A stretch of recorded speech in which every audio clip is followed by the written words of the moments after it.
All right, so welcome to week 2 of our distance learning. In this video, we are going to take some time to review our conjugations for the verb ser, as well as go over some of the adjectives that we have previously learned in class. So, to start, just as a reminder, the verb ser means to be. Okay, and we're going to use this when we are talking about descriptions, whether that's a description of a person or a description of another item. And we can also use the verb ser to talk about origin or to talk about time. Okay, so with the verb ser, our conjugations are as follows. For yo, we're going to say soy. For tú, you need to use eres. And for él, ella, or usted, use es. For the nosotros form, you're going to use somos. For vosotros, you're going to use sois. And for ellos, ellas, and ustedes, use son. These are your conjugations for the verb ser. So moving on to los adjetivos, or adjectives. These are the list of adjectives that we need to know for this week.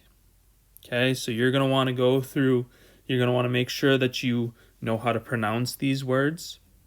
You're going to want to make sure that you know how to spell them. You're going to have some practice with these using Quizlet. You're also going to use these in a Google quiz. Okay, just some different practices. But the main thing I want you guys to work on while I'm going through this video is I want you guys to work on your pronunciation of each of these words. Okay?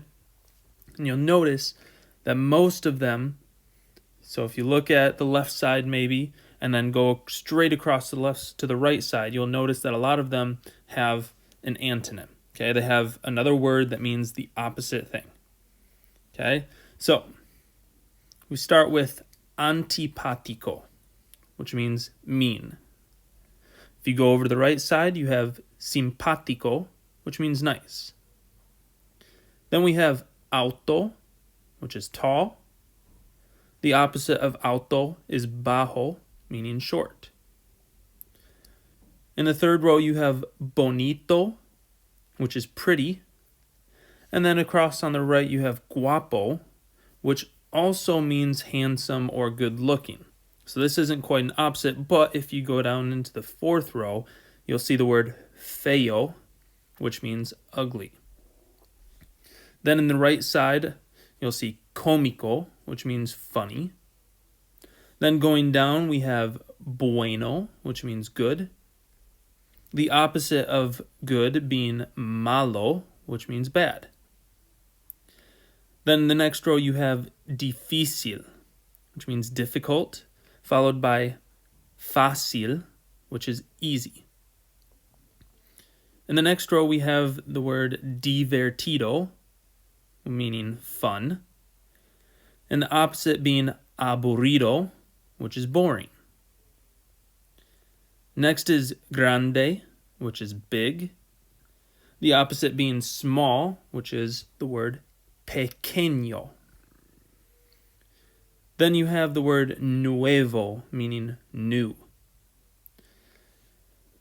And then viejo, which is old. The word for young is joven. Now, when you make the word young, joven, plural, it becomes jóvenes. We had an es because joven ends in a consonant, so we have to add that es to make it plural. And notice that that O gets an accent mark over top of it. Over on the right-hand side, the word favorito means favorite. Then in the next row, you have rubio, which is blonde, and moreno, which means dark-haired. In the second to last row, you have the word interesante, which means interesting. That's followed by inteligente, which means intelligent.